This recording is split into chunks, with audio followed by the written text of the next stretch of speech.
Hello students, मैं आपकी हिंदी की टीचर आदर्श शिक्षा निकेतन हाई स्कूल से। आज हम आपकी हिंदी ग्रामर में एक नया टॉपिक पढ़ेंगे जिसका नाम है सर्वनाम। हमने लास्ट क्लास में ग्रामर में संज्ञा पढ़ा था। आज हम सर्वनाम पढ़ेंगे, ठीक है। सबसे पहले बात आती है सर्वनाम कहते किसे हैं या सर्वनाम की परिभाषा। संज्ञा के स्थान पर प्रयोग होने वाले शब्द सर्वनाम कहलाते हैं। संज्ञा के स्थान पर प्रयोग होने वाले शब्द सर्वनाम कहलाते हैं। संज्ञा मैंने आपको बताया था किसे कहते हैं, ठीक है। अब संज्ञा के स्थान पर जो भी शब्द प्रयोग होंगे वो क्या कहलाते हैं, सर्वनाम कहलाते हैं। जैसे मैंने यहाँ पे 2 एग्जाम्पल लिखे हुए हैं। पहला एग्जाम्पल लिखा है आपका नाम क्या है। पहला एग्जाम्पल क्या लिखा है, आपका नाम क्या है। ये जो क्या शब्द है ये सर्वनाम है। दूसरा मैंने लिखा है दाल में कुछ काला है। अब ये हम आगे पढ़ेंगे कि ये कौन से सर्वनाम के अंतर्गत आएगा, यानी सर्वनाम का कौन सा भेद है। दाल में कुछ काला है, जो यहाँ पे कुछ शब्द लिखा हुआ है ये कुछ शब्द भी सर्वनाम है, ठीक है। अब इसके बाद बात आती है इसके भेद। तो सर्वनाम के 6 भेद होते हैं। कितने भेद होते हैं, 6 भेद। अब हम इसके 6 भेद देखते हैं कौन कौन से होते हैं। सबसे पहले होता है पुरुषवाचक सर्वनाम, उसके बाद निश्चयवाचक, अनिश्चयवाचक, संबंधवाचक, प्रश्नवाचक और निजवाचक।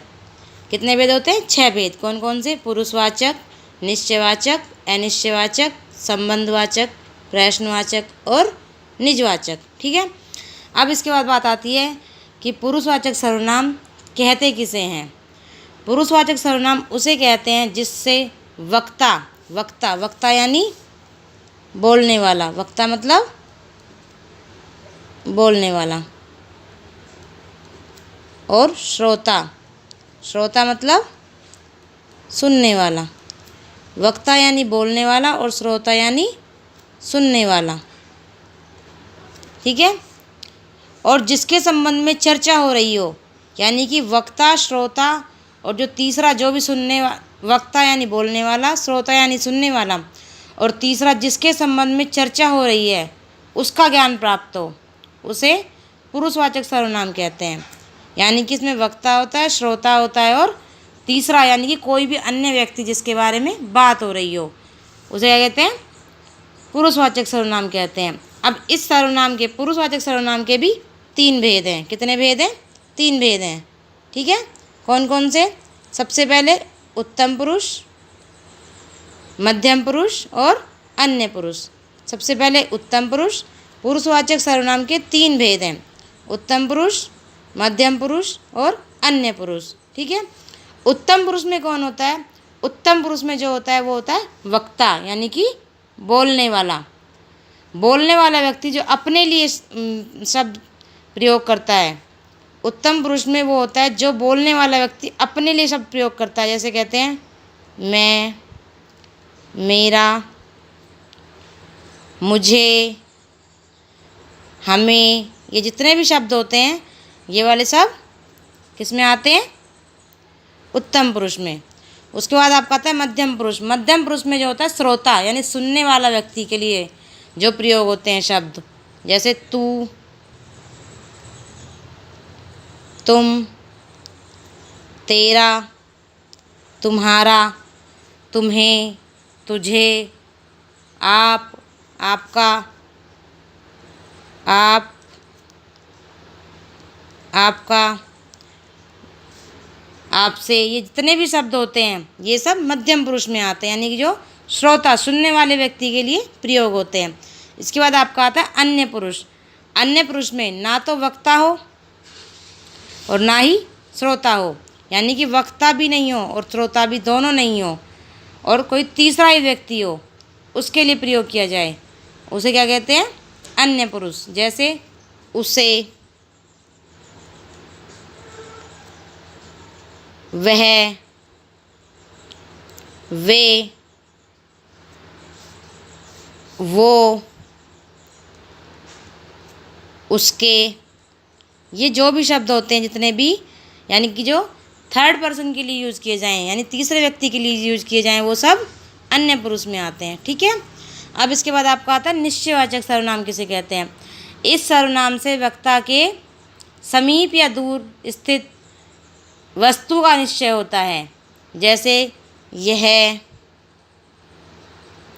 वह, वे आदि। इसमें क्या बताया गया है कि इसमें जो होता है, आपको जैसा कि नाम से पता चल रहा होगा, निश्चयवाचक सर्वनाम, यानी कि निश्चित होती है, और इससे निश्चित होती है तो इससे ये पता चलता है कि वो कितना दूर है और कितना पास है। ठीक है। अब इसके बाद आपका आता है अनिश्चयवाचक सर्वनाम। अनिश्चयवाचक सर्वनाम से किसी भी पुरुष एवं वस्तु का निश्चित ज्ञान नहीं होता, यानी कि कोई पता नहीं होता। जैसे कहते हैं, इसमें एग्जाम्पल है कोई, कुछ आदि। ठीक है। निश्चयवाचक सर्वनाम में पता होता है और इसकी स्थिति का दूर या पास जो भी वस्तु का पता होता है, निश्चित होता है। और अनिश्चयवाचक सर्वनाम में कोई निश्चित ज्ञान नहीं होता। जैसे हमने आपको एग्जाम्पल बताया था ऊपर, दाल में कुछ काला है। अब ये निश्चित नहीं है कि क्या काला है, कुछ काला है, यानी कि कुछ जो है यहाँ पे वो अनिश्चयवाचक सर्वनाम है। एक एग्जाम्पल और देखते हैं। देखिए, मैंने यहाँ पे 2 एग्जाम्पल लिखे हैं आपके निश्चयवाचक सर्वनाम के, और एक एग्जाम्पल लिखा है आपका अनिश्चयवाचक सर्वनाम का। निश्चयवाचक सर्वनाम के एग्जाम्पल देखिए, यह राम का घर है, यानी कि ये निश्चित है कि ये घर राम का ही है, ये घर किसी और का नहीं है। किसका है? राम का ही है। यह यहाँ पर निश्चित है, तो इसलिए ये कौन सा निश्चयवाचक सर्वनाम हुआ। वह घर गया है। अब यहाँ पे कि वह घर गया है, यानी कि वह जो ये शब्द लिखा हुआ है निश्चित कर रहा है कि वह घर ही गया है, कहीं और नहीं गया, तो यानी कि वह जो है यहाँ पे निश्चित है। और अनिश्चयवाचक सर्वनाम का एक एग्जाम्पल, कोई तो आया था। ये नहीं पता कि हमें कौन आया था, लेकिन कोई तो आया था। यहाँ पे निश्चित नहीं है, हम ये नहीं पता हमें कि कोई आया था, कौन आया था, लेकिन कोई आया था ये पता है बस। ठीक है। जैसे दाल में कुछ काला है, मैंने आपको बताया, तो ये पता है कि दाल में कुछ काला तो है, लेकिन क्या है काला वो नहीं पता, निश्चित नहीं है उस बारे में हम, लेकिन ये पता है कुछ काला है। ठीक है। अब उसके बाद आता है आपका संबंधवाचक सर्वनाम। इस सर्वनाम से 2 संज्ञाओं में परस्पर संबंध का ज्ञान होता है। 2 संज्ञाओं में परस्पर संबंध का। जैसे इसके एग्जाम्पल देखते हैं, हम लिखेंगे जो करेगा सो भरेगा। ठीक है। जो करेगा सो भरेगा। अब यहाँ पे जो है 2 संज्ञाओं में परस्पर संबंध का ज्ञान होता है, तो यहाँ पे जो करेगा, जो कुछ करेगा वही भरेगा, यानी कि यहाँ पे इस जो ये मैंने सेंटेंस लिखा है, जो करेगा सो भरेगा, इसका ये मीनिंग है कि जो करेगा वही भरेगा। ठीक है। तो यहाँ पे परस्पर संबंध आया। ऐसे हम बोलते हैं कि एक एग्जाम्पल लेते हैं, जिसकी लाठी उसकी भैंस। जिसकी लाठी उसकी भैंस, तो यानी कि जिसकी लाठी है भैंस भी उसी की है। परस्पर संबंध है, आपस में संबंध है दोनों में। जिसकी लाठी उसकी भैंस। ठीक है। आया समझ में। अब हम प्रश्नवाचक सर्वनाम देखते हैं। जैसा कि आपको नाम से पता चल रहा होगा, प्रश्नवाचक सर्वनाम में क्या होता है, इसमें प्रश्न पूछा जाता है। इसमें क्या किया जाता है? प्रश्न पूछा जाता है कुछ जानने के लिए, यानी कि कुछ जानने के लिए कोई प्रश्न किया जाता है। जैसे मैंने पूछा, मैंने आपको ऊपर ही बताया था, आपका नाम क्या है, तो यहाँ पे जो क्या वर्ड है, ये क्या है? क्वेश्चन पूछ रहा है, तो ये कौन सा है? प्रश्नवाचक सर्वनाम। इसमें होते हैं कौन, क्या, कौन, क्या, और क्या हो सकता है बताओ? कौन, क्या, कब, कैसे, कहाँ, कब, कैसे, कहाँ। ठीक है। ये सब जो होते हैं ये प्रश्नवाचक। जैसे कि किसी ने पूछा आप कौन हैं, एक एग्जांपल लेते हैं, आप कौन हैं, तो ये जो है ये क्वेश्चन पूछ रहा है, तो सीधा सीधा पता चल रहा है आपको ये कौन सा है? प्रश्नवाचक सर्वनाम है। ठीक है। या पूछा मैं क्या करूँगा, आप कहाँ रहते हैं, किसी ने पूछा आप कहाँ रहते हैं, तो आपको ये सीधा सीधा पता चल रहा है कि ये पूछ रहा है क्वेश्चन कि आप कहाँ रहते हैं, तो ये कौन सा सर्वनाम हुआ? क्वेश्चनवाचक सर्वनाम। अब है निजवाचक सर्वनाम। निज का वाचक सर्वनाम का मतलब है कि जिन वाक्यों में सर्वनाम शब्दों का प्रयोग कर्ता स्वयं अपने निज के लिए, अपने लिए करता है। जैसे कहते हैं मैं अपना काम खुद कर लूँगा, या मैं स्वयं कर लूँगा। जैसे हम कहते हैं मैं स्वयं कर लूँगा।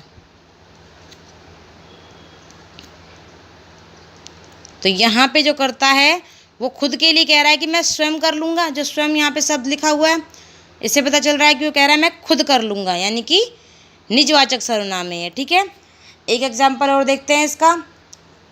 नौकर खुद चला जाएगा। नौकर खुद चला जाएगा। तो यहाँ पे नौकर के बारे में बात हो रही है और नौकर जो है वो खुद चला जाएगा। तो खुद जो यहाँ पे ये निजवाचक सर्वनाम के अंतर्गत। ठीक है, समझ में आया? अब आप इसको दोबारा पढ़िए और इसे अपनी कॉपी में लिख लीजिए और याद कर लीजिए।